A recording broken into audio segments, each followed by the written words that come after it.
I accidentally pressed live. We still have 10 minutes, so I'm just going to give you all time to come in and how you all doing? All right. Well, you know what? I guess rather than have you sit and watch 10 minutes of me just looking all fly on this recording, I'm just going to talk. How does that sound? Is that okay with you guys? My name is Shannon Gilmore, and thank you for watching Positively Spiritual. Now, I've got a good one for you guys today. Really interesting. Imagine living in a world where your self-worth hinges entirely on the admiration of other people. Is this something that you can relate to? Yeah, me too.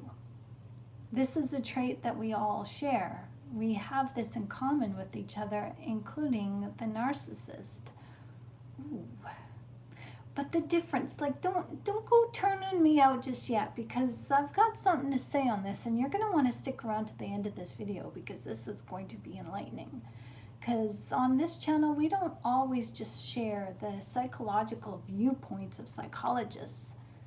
We also share the spiritual viewpoint of the Bible and what spiritually makes sense to us as Christians, as believers in God. So, we are going to get into it here. So the difference between us and the narcissist when it comes to someone threatening our self-worth, we who are not narcissists, we believe them and we retreat inwardly. We don't openly show our disdain and our anger and our offense. Oh no, oh no. We go somewhere in quiet and we personally reflect, and we take that as a hit. Why do they think I'm not smart? Why do they think I'm ugly? Oh my gosh, am I really? That's what we do. Think about it. The delicate balance in here is upset with a word, a glance, a misplaced laugh to the narcissist. And they don't self-retreat. They don't self-assess. No. The difference between us and them, when we're criticized or critiqued, we retreat inwardly and we may self-depreciate. We may cry and get depressed, and we don't understand why they feel that way, and we believe it's truth, but we take steps to change. But with the narcissist, the fragile reality that we share with them, with someone who has narcissistic tendencies, will not retreat inwardly. They will explode outwardly. Let me just turn this up a little bit. Can you guys hear me now? Good. Can you hear me now? Good. So, the reality that we share with the narcissist, although it is similar, I assure you, the reactions that you and I have are different. We implode from the inside out, taking our shame in silence and going behind closed doors to cry ourselves to sleep at night. Or we raid our cupboards to eat our feels, or we fall into a depression as we ruminate on what we perceive is wrong with us, as we take what other persons critique against our very nature, we take that as fact. And after the mourning period is over, it's done. We seek to change ourselves if we can, or we learn to just accept that not everybody is going to like us. Everybody's going to see a flaw. Everybody's going to see my pointy nose. Everybody's going to call me four eyes. It's okay. People have called me freckle face. It's fine. Some people have said messy hair. It's fine. I don't care. It doesn't bother me. So you just have to be comfortable in your own skin. You have to be comfortable with yourself. And you have to be able to laugh at yourself. Not in any condescending way, but yeah, okay. So I slipped and fell on the curb. I stepped off the curb and I fell on my face. Oh, well, I guess I better watch my step for next time. You know, it's all good. It's okay, you know? And so what if your hair's out of place? So what if your glasses are sitting crooked on your face? So what if you got a long nose? Long nose? Well, sign of intellect as far as I'm concerned. But hey, that's just me. So, you know, you tell yourself truths and you tell yourself lies. And it's up to you to decide what you want to believe. As it's the responsibility of other people to decide what they want to believe about you. It's not your business to know what other people think about you. But the narcissist, oh, they make it their business because their persona, who they are, is centered around other people's perceptions. See, the narcissist doesn't take time for introspection, even negatively or positively. They can't do it. So here's the rub. The narcissist experiences an emotional pain. They experience this emotional pain when their sense of self is challenged, just like we do. However, it's different. The only thing is the narcissist, they cannot self-criticize. Hi, everyone. Welcome. Yeah, we're nearing the time. I started this by accident. I started this live early, so welcome. The narcissist feels a direct attack on their character, just like we do. However, they react differently because they are not us, because we can change. That's why we act or react in the ways that we do. But with the narcissist, well, they react in the ways that they do because criticizing someone is, you know, causes someone to consider that maybe, just maybe, they might need to change. Well, with the narcissist, they react explosively because they cannot change. We're going to get into that in this video. Welcome to Positively Spiritual. My name is Shannon Gilmore. Hello, good day to you, everyone. I would like to talk to you about the wounds of the ego. Oh yeah, the narcissist has many egos, and so do we, as we all carry our wounds around. But I think that's why we are attracted to each other, because we both have our areas where our egos need healing. Where we differ is we can heal. The narcissist cannot. We can change because we can change our perspective as we hold an idealization about ourselves, about other people. But the narcissist, they only idealize themselves. That's it. Now, while we are able to just brush off the criticism like water off a duck's back, the narcissists, they cannot. They have a different reaction than we do when it comes to slights against their person. A narcissist's ego is like a delicate mirror reflecting other people's perceived reflections or captivating attributes of human nature. See, there's a crack in that veneer. There's a crack in that mirror that only the narcissist sees. And every time someone offers criticism in a loving way or even in a jest, that crack gets bigger. I can't even make a cracking sound, but you get my point. And the narcissist sees it and hears it. And the cracks in the narcissist's ego are like a mirror, and they cannot be repaired.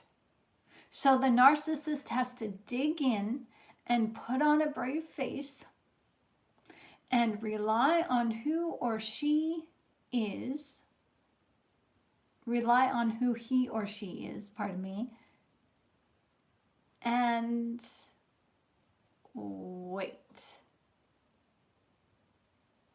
Does that work? No. The mirror is a facade, my friend. It's a facade of who the narcissist is. They have no inner resolve, no intestinal fortitude and patience. They can't put on a brave face and just wait and observe and self-actualize in their mind and say, wait, were they really joking about me, or did they have a good point about my demeanor here? Do they have a good point that maybe I really don't know all there is to know about rocket science? A narcissist cannot question themselves like that, because the mirror that they wear is the facade of who they really are. They have no inner resolve. They have no intestinal fortitude, no guts, no glory. They are an empty shell of the human consciousness. They are only half of the whole. They are incomplete as their decrepit bodies that were meant to serve the Lord serve themselves. Let's just dig into this, because this is the dichotomy where psychologist says one thing, but spirituality says another. Thanks for the likes. Good morning, Diane. How are you? Or good afternoon, I should say. Good afternoon. It's after 1 now, Eastern. Maybe it's good morning for you. Good morning, good evening, and good night. No, not good night. How you doing? How you guys all doing today?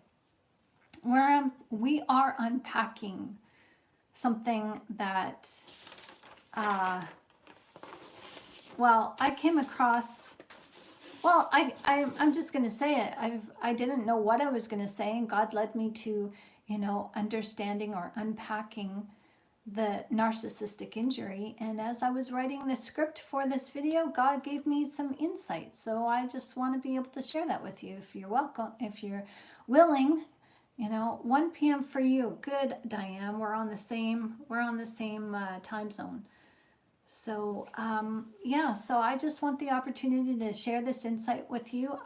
For me, it makes sense, and it kind of gave me the aha moment. And it's like, I noticed a theme on this channel, on this YouTube video channel of Positively Spiritual. Yes, the theme is spirituality and unpacking the psychology of human nature, but also there is this theme of realizing that the narcissist is who they are. They can't change. And because they can't change, it's important for us to radically accept them as the unchangeable I am that they are. Now, just because we accept them doesn't mean that we embrace them into our lives and say, hi, I accept you as for you, so you got to accept me for me, and we'll live happily ever after, free to be you and me, blah, blah, blah. No. Practicing radical acceptance is essential in your healing, in understanding that you are who you are. The narcissist cannot change you. They can only get you to do things against your will, but when you are using your will, you would never do what the narcissist wants you to do. So that's entrapment. We talked about that yesterday. But the narcissist, they are, they are who they are, and they're not going to change. Just as you are unconditional love, they are the opposite. They are conditional love. And when you can understand that, just like a leopard can't change its spots, right? You can't You know, some people will argue this, but some people, I got this little, there we go, this hair again. Like I saw yesterday, I had this little doer in my, oh, okay, I'm not seeing it anymore. Okay, so many people are gonna, you know, this is a controversial subject where people want to and believe that they can domesticate a wolf. It is illegal to own and domesticate a 100% pure genetic wolf. You have to cut that genetic line in with a domesticated dog. And the reason is because the wolf is a wild animal, and that wild instinct. See, it's really, really weird how you can have a lion cub or a cougar cub and raise it. In some parts of the United States or in some parts of the world, you can raise a wild cat. But raising a wild dog, there's a difference there. It's illegal to domesticate a wild wolf or a wild wolf cub. You have to interbreed it with a domesticated dog. And I think it's like the third generation wolf. Like you have to breed the wolf like 2 or 3 different times and then you're able to, you know, bring in and domesticate that wolf cub, because it's like third generation wolf. It's not pure genetic line. But what I'm getting at is that you understand, we all understand that a wolf is a wolf. And we radically accept that the wolf is a wolf. And that you cannot, it may take on the appearance of tameness or domestication. That's only because it's habituated to a human. If a wolf is domesticated in a zoo or some sort of protective habitat, and it becomes habituated to having humans in its environment, it's just getting used to humans. It doesn't mean that, oh, we're best friends, I love you, let me wag my tail like a little puppy and lick your face. And no. The dominating nature of the wolf is wild. And this is what we need to understand with the narcissist.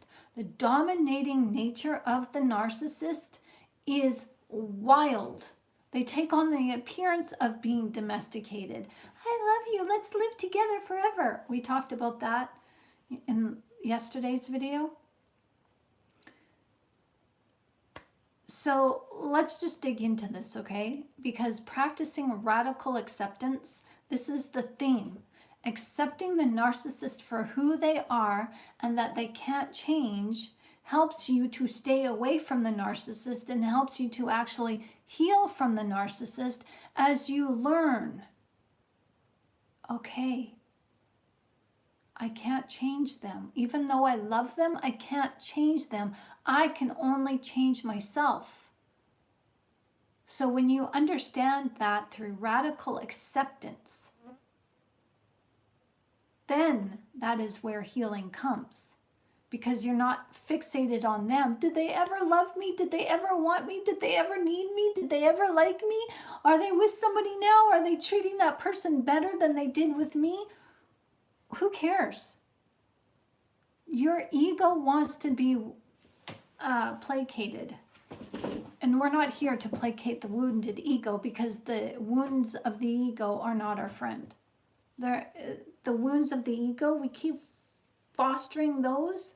We keep those wounds of our soul open, seeping, festering. And that is what leaves us vulnerable for parasites. You know how there's that bot fly that comes into your open wound, and you've got flies, larvae living off of your live flesh underneath your skin, and they metamorphose into a fly, and they fly out of that wound and go and eat dead flesh. Ugh. That's like a narcissist, a bot fly. You don't call it.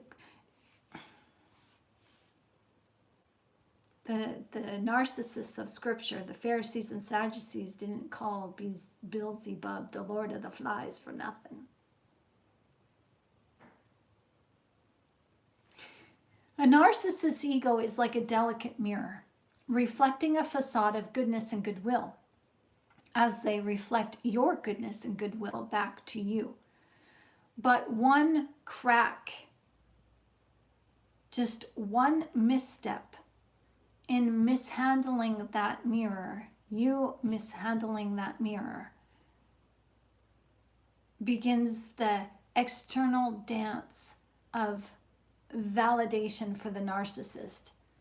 And this external dance creates self-worth or takes it away when you misstep, when you step on the toes of the narcissist. Oopsie, they get critical, they get mad, they get abusive, and the mirror that they wear explodes, shatters. See, at the heart of narcissistic injury is a fragile self-image. The narcissist doesn't have a self-image. That's why they wear this mirror. And the narcissist relies on your praise, the external praise of other people, to maintain their sense of superiority. When this validation is withdrawn by you or by other people, when it's questioned by you or other people, when it's diminished in any way, it disrupts their emotional equilibrium. And they shatter that mirror that they have from the inside out, and they shatter it. So may I kindly take a break and ask you right now to please give this video a like if you feel so moved to do so. Thank you. You guys are awesome. So the narcissist is who they are. Diane says, yes, they have fear. Absolutely they do. Think back to a time when someone's critique left you feeling hurt. Now imagine the moment is amplified tenfold, 100-fold, where criticism no longer feels like a critique for the narcissist. It tears at their very identity. What identity? Well, that's where psychology and I differ. I personally think, the more I think about this and weigh this with the spiritual balance, I think that the narcissist cannot take critiques and criticism because it exposes them to the frauds that they are. See, underneath the superficial charm and fake niceness, there's a dark, hollow shell of a man or of a woman. Narcissistic injury is the reaction of criticism gone wild, as the narcissist desperately tries to get you to pull back your words, as they use aggression to intimidate you. The narcissist really does feel injured, and that aggression is real, but they're using it to their advantage. They're exposing themselves, which gives them a disadvantage, but they're also exposing themselves in this diabolical, fearful rage, angry aggression. They want you to fear them. So they really do feel injured, but they are, catching two birds with one net. They're taking advantage of their aggression by causing you to fear them, so that this aggression teaches you, learns you up really quickly to not do what you just did next time. Now, I question, are they really fighting themselves or are they fighting you? I think a bit of both. See, when the narcissist is challenged, they cannot maintain the truth. They can't hold themselves to the truth against this fabricated fantasy, this fantasy that they've made for themselves. A lie is a lie is a lie. And your truth exposes that lie, but they want to believe in this truth so wholeheartedly that they're defending their lie as truth. They have this fantasy fabricated lifestyle in their minds. And when the narcissistic injury happens, well, that's because the truth hurts. The narcissist will never be as great as they think they are or as great as they want to be. But that's a secret between you and me. What are the common triggers of narcissistic injury? Well, it's criticism. A simple suggestion from you becomes the unpardonable sin, according to the narcissist. They interpret every form of critique, even if it's constructive. They view this as an attack on their self-image. And that's because it is. That's the truth. It is. Your critique becomes like the Trojan horse, where their inner world crumbles as you expose them for the lack of inner strength that they have, because there is no authentic person in there. Number 2, rejection and abandonment. We know this one, don't we? Whether it's a breakup or being excluded from social circles, rejection threatens everyone. It threatens our need for constant admiration. But for the narcissist, their admiration,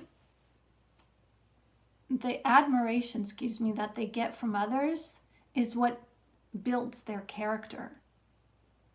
See, we feel rejection. We don't stop being who we are just because we're rejected. Being not invited certainly does hurt. But in the end, we learn to accept the facts that not everybody's going to like us. But with the narcissist, everybody has to like them. Everybody has to like them. Everybody. And that's not just a generalization. Everybody that the narcissist comes into contact with, thanks for the likes.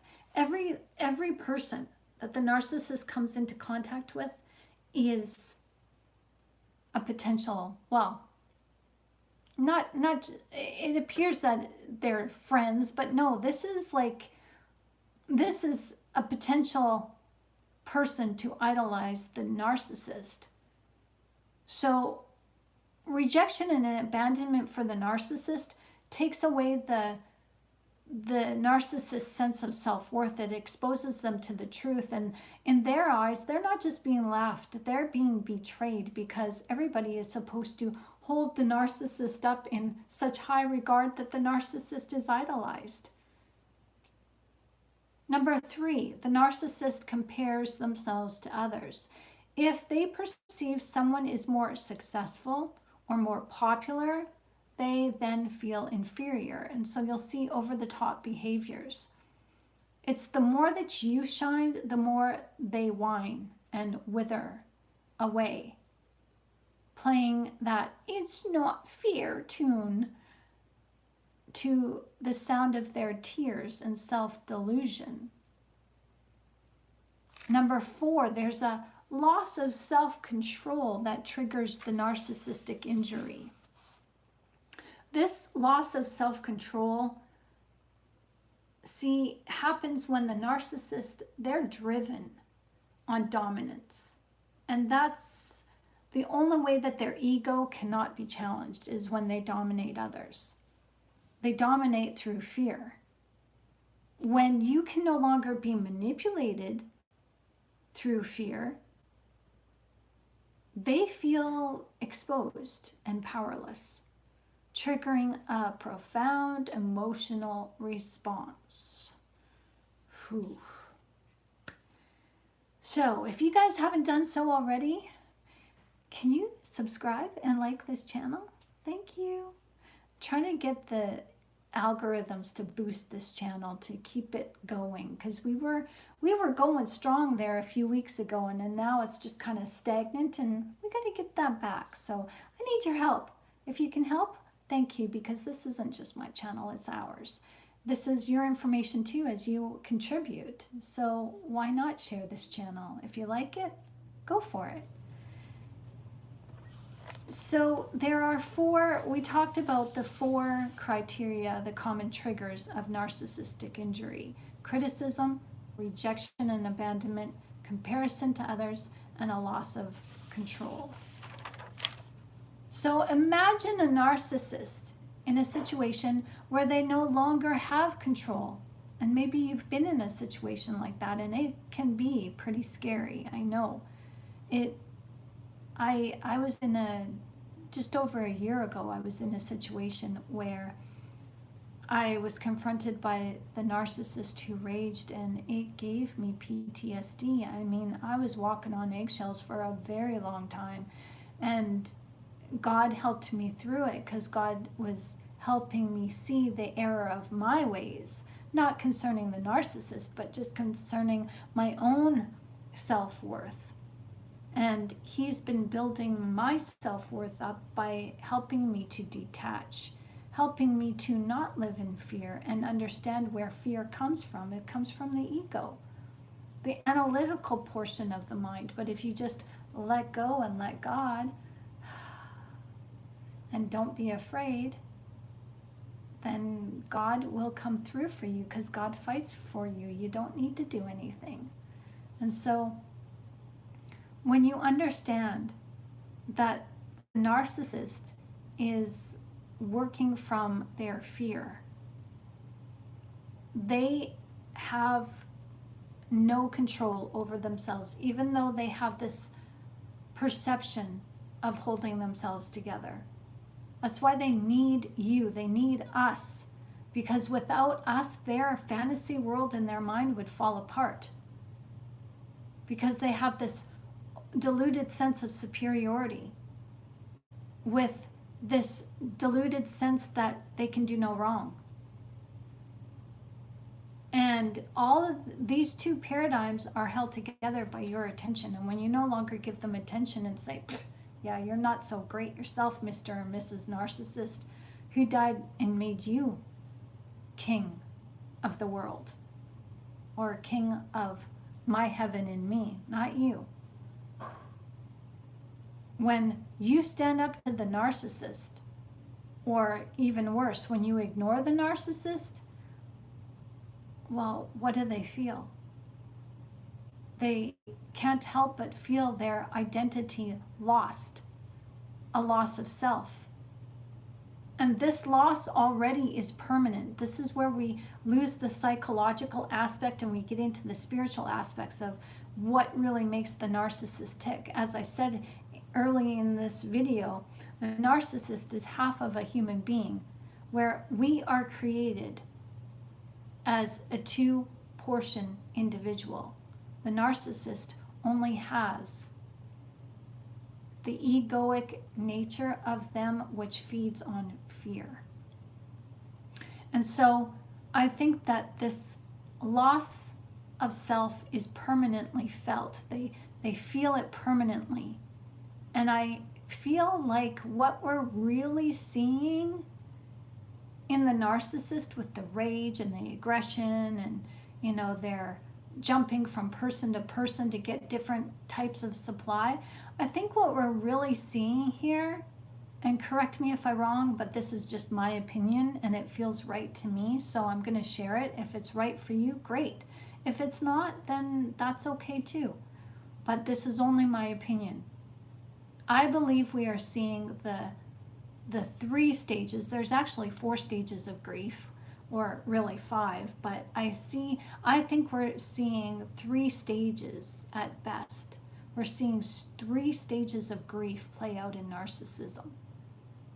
See, the main stages that the narcissist gives themselves over to is the shock and numbness, where the individual is unable to accept. They can't practice radical acceptance.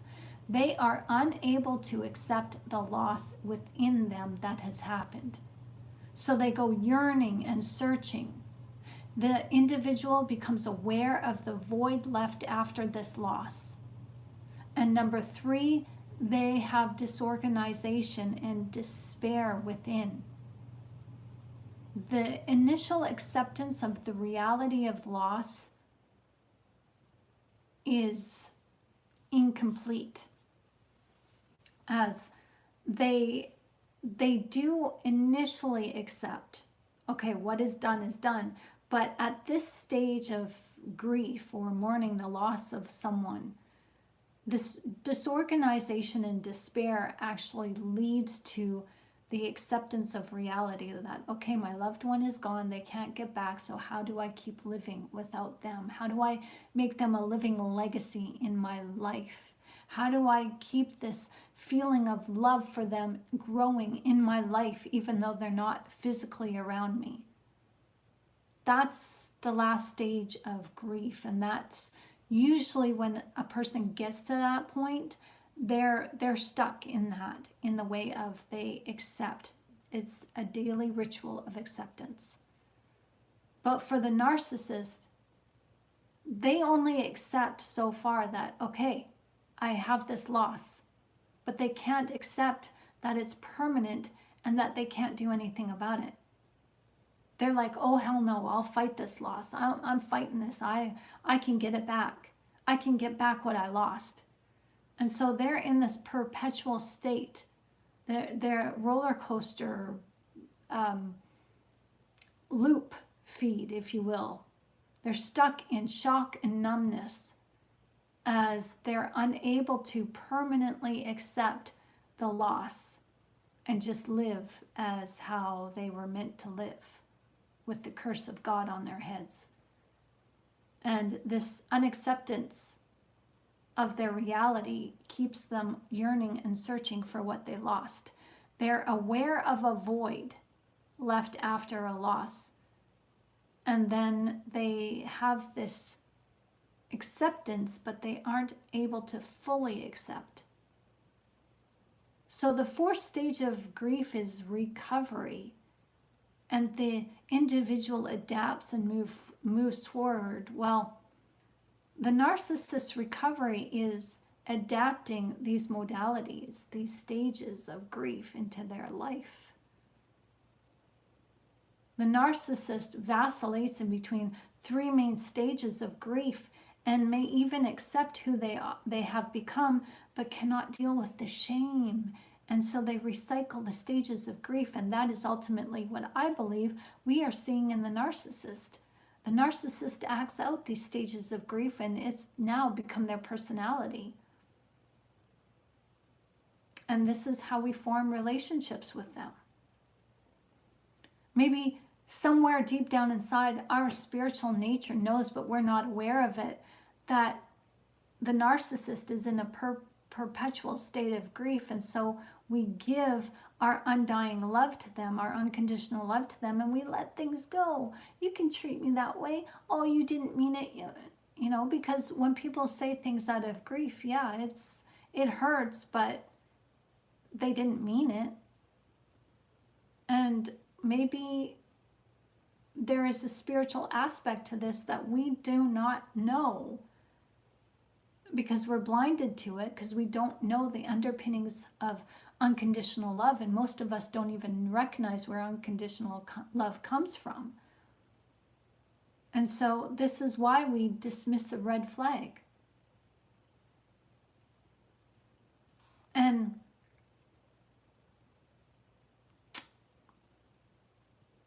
now that we can understand that the narcissist's demeanor is permanent, we can take what they do in stride. Not that we should see. There's an element to this where God says, turn the other cheek. And I'm beginning to understand why we are to turn the other cheek, because evil people don't know what they're doing. They don't know. But every time we do a video, we spiritually get closer to the truth. Did you guys notice this running theme that we're spiritually getting closer to the truth? And it doesn't mean that just because we're getting closer to the truth and we understand and accept the narcissist as who they are, we're not saying, I'm not ever going to tell you to embrace the narcissist and stay with the narcissist. No. But radically accepting who they are, their demons are their personality. Exactly. We're going to get into that in just a minute. When we can understand who they are, we can better understand who we are, and we can accept that they are unchangeable and accept that God is creating in us the unchangeable I am. See, there's an opposite. God is unchangeable. So there has to be an opposite to God that is changeable. And Jesus warns us that the enemy comes in as an angel of light, so it can change, it can vacillate between good and evil. But spirit is spirit. Either you're one or the other, and that's where the enemy is unchangeable. The enemy is hardened in their hearts to be cruel, to be nasty, to be malevolent. But part of who they are, their deception, and deception needs to be changeable, where deception does not work if deception cannot clothe itself in light and give us the appearance of being light. That's how a lie becomes a lie.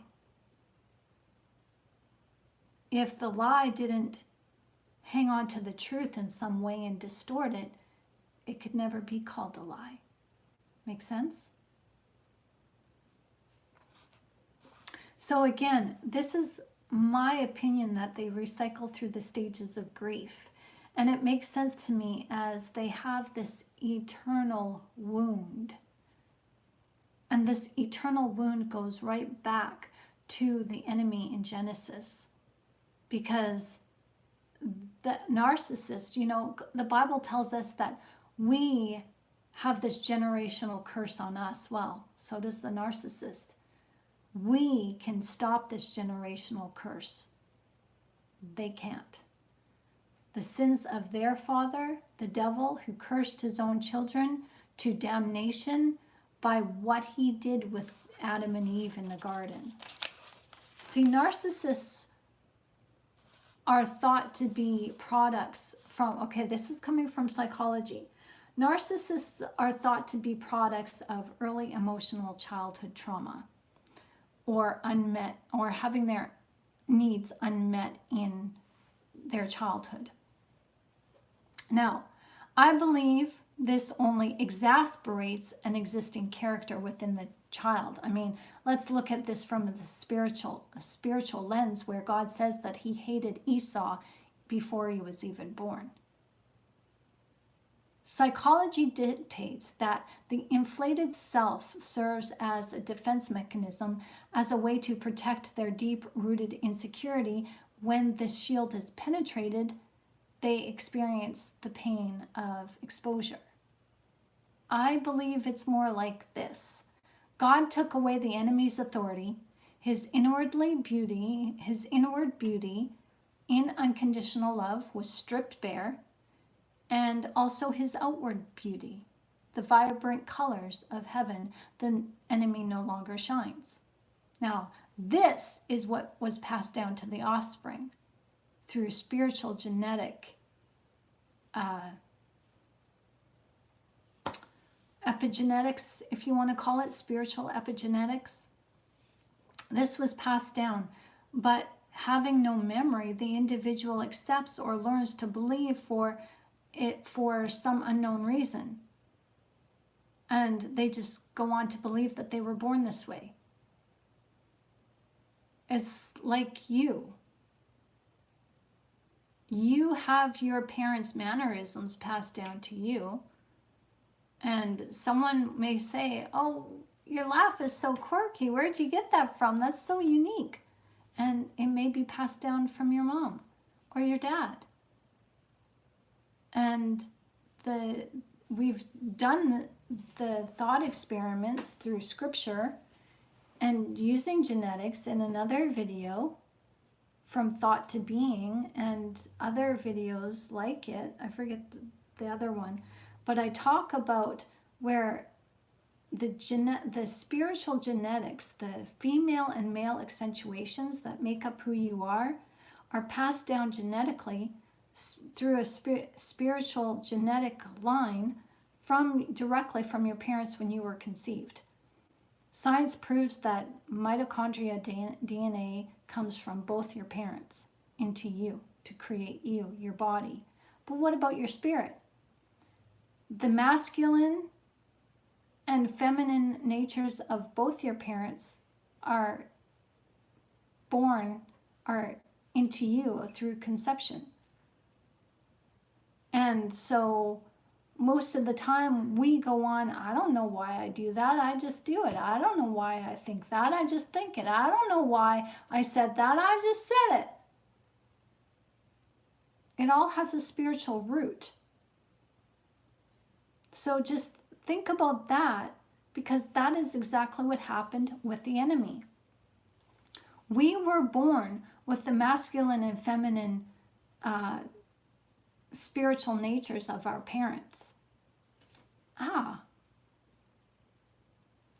Something just...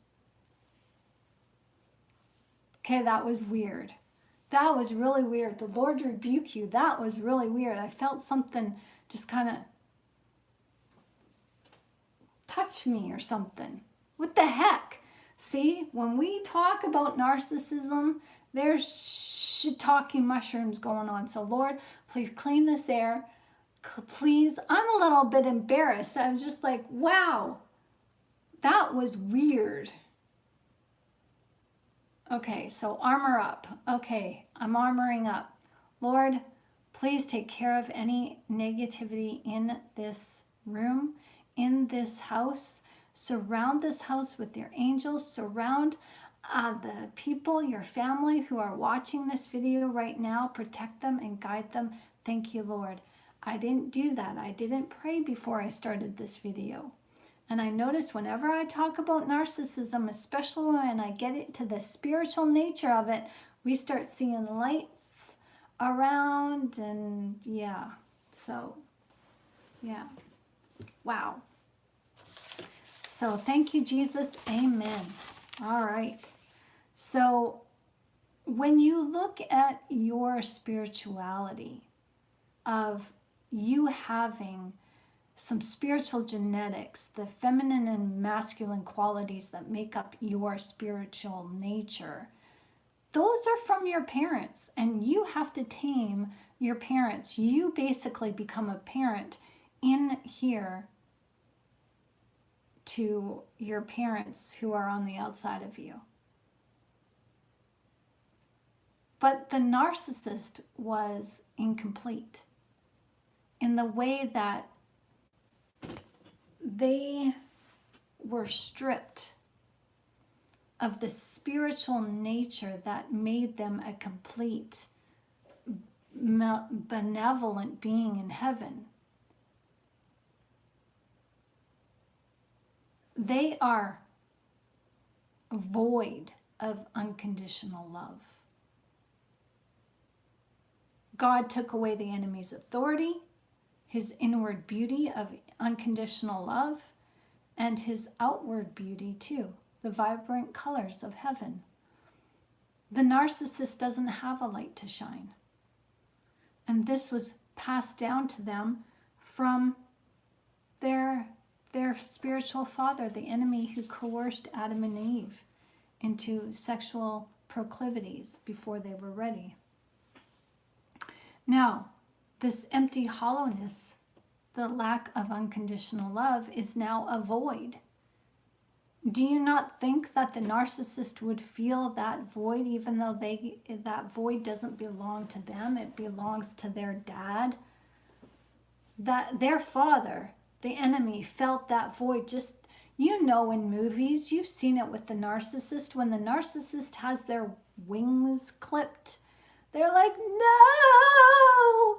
It's like the Wicked Witch on Wizard of Oz. When water's thrown on her, she's like, I'm melting, I'm melting. That's what the narcissist does. So just put yourself in the perspective of you seeing in heaven the enemy just lose it when God clipped his wings. Do you think that the enemy actually walked away? God handed down this judgment and the enemy went, okay, I'm sorry, God, I'm sorry. No, this would have been an immediate thing he would have felt, where the unconditional love is taken away. The heart of God is taken away from the heart of the spiritual being. And now the spiritual being has no filter inside of him to tame his ego. And now his ego is turning in on himself. And this ego is turning on everyone around him, including God, and darkening every aspect that this enemy sees or touches. This enemy is now dark inside with the memory of being beautiful. Do you not think that the enemy is going to try to avoid feeling that guilt, feeling that shame, feeling that I know there's more to me, but I can't put a finger to it. I know I can be so much more. I am so much more, but I can't get there.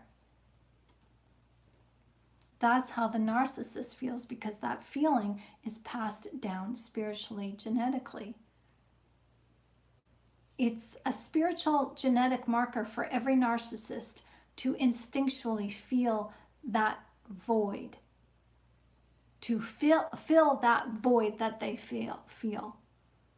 They don't know what this void is or where it comes from, but we do. But what they are feeling is scary for them.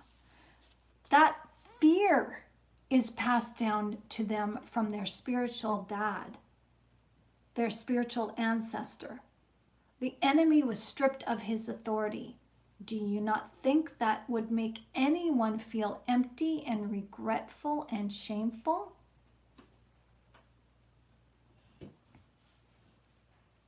Just let's think about that for a minute. Give a moment of silence and just reflect on, shoot, man. I mean, think about us. When we pray, I know myself, when I listen to Christian music, I feel this longing and yearning inside. And it feels like such a loss because I want to go back home, and I don't have memory of being in heaven, but my spirit longs to be connected with God physically, intimately again. And if I'm feeling that, if you feel that, think about what the enemy must feel. Think about what the narcissist feels. They have this longing for something more, but they can't figure it out, as they will never figure it out. The enemy himself remembered, and that remembrance is felt in every single child that the enemy has created. It's a longing for what they cannot have. It's a memory that they do not know. It's an internal penalty of suffering that they can never be free from. To live life in some sort of peace, they turn to a cycle of grief that gives them temporary relief. They can't turn to Jesus. Jesus was the tree of life in the garden that stood as a witness to what happened, the pollination, the cross-pollination between the two trees of Adam and Eve, male and female, and the androgynous tree, the tree of both good and evil. Jesus witnessed the cross-pollination of that. And that tree of good and evil produced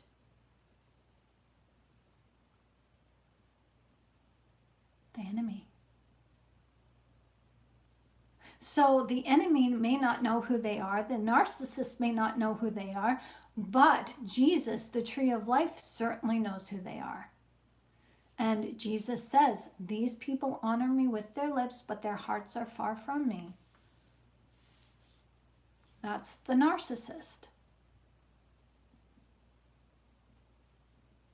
So picture their cycling of grief as their fortress that they build for themselves around this inner void. Brick by brick by brick, and not the brick of Jesus, not the cornerstone of Jesus. Just bricks that they've made by themselves, and from other people. They've formed a fortress, a wall around this void. And brick by brick, with the admiration and praise from others, they have created a facade for themselves, a brick wall that tries to hide themselves from themselves. Now imagine one brick is dislodged or pulled out by you or I. And this happens with a critique, an innocent challenge that threatens their fortress. They're left vulnerable and exposed to that void. So they have to rebuild or repair that wall with you by showing aggression to keep you in line, to punish you, to show you don't ever challenge the narcissist again. And they go somewhere else to get another brick, perhaps, and fill that brickless spot in the wall. And this is constantly done. Narcissists are always on the go. They're always looking for people, hoping to fix the cracks in the mirror that hide the stone cold wall of their grief. When we crack their mirror or dislodge a brick, this is what creates a narcissistic injury. And this is a trigger that is so disproportionate to their emotional pain. When narcissists experience emotional injury, it's not like a little tear or a little, ow, that's unfair. They react in predictable yet extreme ways. And how does that look? Well, the narcissistic rage. The reaction to injury is often rage, explosive anger that seems out of proportion to the perceived slight. Narcissists may engage in verbal attacks, those flaming arrows, and they manipulate you with smear campaigns to restore their sense of power and control over you. Number 2, they withdraw and they give you the silent treatment. This is cold shoulder, gray rock. This is also known as stonewalling. So on the flip side of their anger, some narcissists go the other way and retreat, stonewalling you to regain a sense of superiority. Their silence is their weapon. It's a punishment to make you feel their emotional distance. This is abuse. So let's say you criticize a narcissist. Rather than discussing it calmly with you, they erupt in fury, or they just withdraw. They go silent. And they leave you wondering, both of these things, whether the rage or their silence, you're left, what in the world did I do wrong? What did I do? And so you're left jumping through hoops, trying to figure that one out. And the goal is for them to just regroup. They stay silent from you until they have dislodged that brick and broken the mirror, until all of that is replaced until they somehow have repaired the dislodged brick or the broken mirror. And they come back to you all settled and acting like nothing has happened because they don't want you to talk about it, because it's an open wound for them, and if you discuss it, they're going to get mad again. So they're hoping that you have learned your lesson, that you just won't talk about it. So you can't heal from this. You can't discuss this issue like a mature couple. So these behaviors in the narcissist, they're not random. They seem random and out of the blue, but they are responses to emotional injury from you or from somebody else. And they use this emotional injury, yes, to take advantage of the situation by using this to control you. So that next time, well, they're kind of confident in their rage and in their stonewalling that you'll get the point and there won't be a next time. You'll have learned your lesson just this once time. And that lesson is, don't poke the narcissist. This is a constant cycle that you will be involved in. It's a constant cycle of injury and reaction.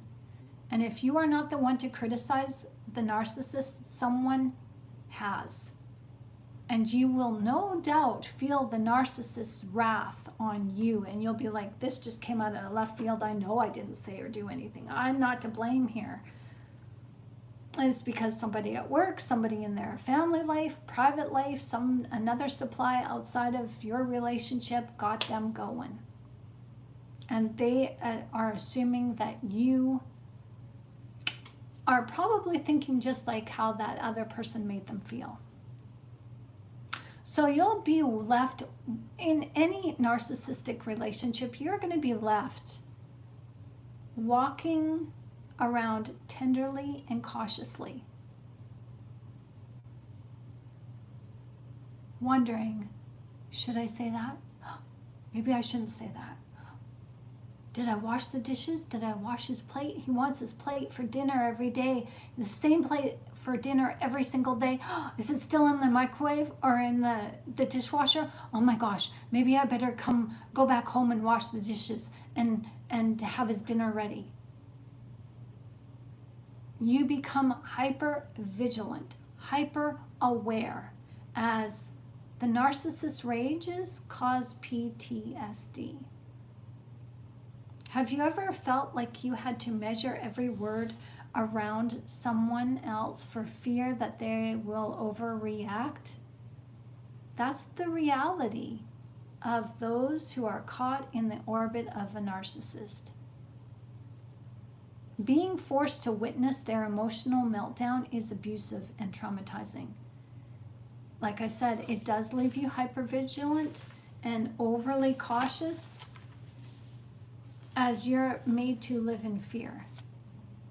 So in wrapping up this video, I hope you have seen the importance of understanding that the narcissists are driven by deep emotional wounds that even psychology doesn't recognize or understand the spirituality of it. They are half of what humanity is. Humans come in two parts, spiritual and physical. Our spiritual natures are also divided into two parts, good feelings and bad feelings. The narcissist forsook their good feelings, the unconditional love, because that is where the Holy Spirit resides, in our hearts. That's why they don't have empathy. And we know this through Scripture. The joy of the Lord is our strength. God is joy. Jesus is joy. I can do all things in Him who is my strength. Where do we get our strength from? By being happy and joyful. Emotions are powerful and they can control us, or we can control them. The narcissist is controlled by their negative emotions because they have no filter of empathy, so they can't self-reflect and say, hey, I'm a good person. It's okay I did that. It's okay I made that mistake. I'll just do better next time. No, the narcissist, oh, I can't make a frickin' mistake. I'm not allowed. I'm perfect. Don't I know this? Wow. Yeah, they're really like that. if they showed us their true nature, this would then expose the narcissist to themselves, something most of them wish to avoid. And if they were a walking, talking bomb, algorithms, BOMB, they would be left to themselves and they would turn on themselves. So just a heads up, I have some reading material for you that will help you on your narcissistic healing of your narcissistic trauma. So let me say that again. I do have some reading material for you that you can take notes on and take advantage of your self-help healing journey of narcissistic trauma. You're not alone. You can see the link directly in the description of this video. It's from my Ko-Fi channel. View the stuff that I have available for you. Some of it is free, so take advantage of it and let me know what you think. If you got your own comments and questions and suggestions and find error, let me know. I'm anxious to hear your thoughts. I created this for you, and I'm just anxious to see how this has helped you. I mean, I've used everything that I've written on my Ko-Fi channel. I've put into practice as God has helped me. God is in the details, so you're going to get non-denominational scriptural content in these downloads. So check them out. Let me know what you think. So if you like to support this channel, I do accept donations. This supports the work that I do, as your donations help me to stay here, humbly stay here. I want to humbly stay here. I really do. I love putting out these videos and doing books, writing books, and just doing these talks for you. I mean, I'm getting a lot out of it myself. I mean, I'm healing and I'm growing, but I'm doing this for all of us, and your monetary contribution is so appreciated. And I thank you for those of you who have donated already. I thank you so much. I'm just so humbled that you believe in me and believe in this channel, and I'm very grateful. More grateful than I ever thought possible. I'm living my dream. I really am. This is just coming from being a person in a loveless relationship for almost 20 years and begging and pleading God, you've given me dreams to become a teacher. You've given me dreams. You've given me insight to write. These books can't stay with me, to finally living this dream 6 years later after coming out of a narcissistic relationship. I have you guys to thank. So when we get to 1,000 subscribers, we're gonna party. We're gonna share we're just gonna live it up. We're going to, like I said, it's a dry party, but bring your party hats, bring your party favors, bring cupcakes and cake, tea, coffee, milk, juice, cookies, a soft cushion for your tushy, because we're gonna stay here. It's not just gonna be an hour party. This is gonna be like, you wanna pull an all-nighter? Let's go. We're here to party, and we're here to celebrate our gains, our wins in our healing, and we're here to celebrate. So we may even do Bible study. We're gonna have fun. This is your channel as well, and you have been a huge part of my growth and making this channel be what it is today, and I just want to give back and say thank you. So if you want to donate, you can find a PayPal link on the description of this video. Thank you so much. Now, understanding narcissistic injury doesn't mean tolerating toxic behavior, my friend. It truly doesn't. But it does offer us insight into why the narcissist acts as they do. And the more that you understand, the more that we give understanding to the narcissist, we can protect ourselves as we better understand ourselves, to keep those boundaries of protection up, to keep protecting ourselves and one another from the manipulation of the narcissist. while still maintaining our own emotional balance. It can be done. We're doing it. So here's a takeaway, that I want to leave with you. When dealing with the narcissist, practice emotional detachment. Practice radical acceptance. But in radically accepting the narcissist, you then can practice emotional detachment. Don't feed into their need for validation, and don't engage in their power games. Instead, anchor yourself in your own sense of self-worth. So, if you want to know how to practice detachment, I have videos, but I also have downloadable ebooks that I've written to help you let go of narcissistic spiritual attachments in your life. Please feel free to just download from my online library. Ko-Fi channel is in the link in the description of this video. I'm here for you guys. So we're all here together. We're here for each other. So please don't ever think that you are alone, because we're in this to win it, my friend. So go make your day great, and I will see you. I was going to say Thursday, but I'm going to try and do a video tomorrow. So if not tomorrow, then definitely Thursday back at 1 p.m. But I'm going to try and do one for Wednesday afternoon, because I'm really loving God in the details with these videos. I love it when God shows up. I love it when you guys show up, and I really feel like the more the garbage hits the fan, so to speak, in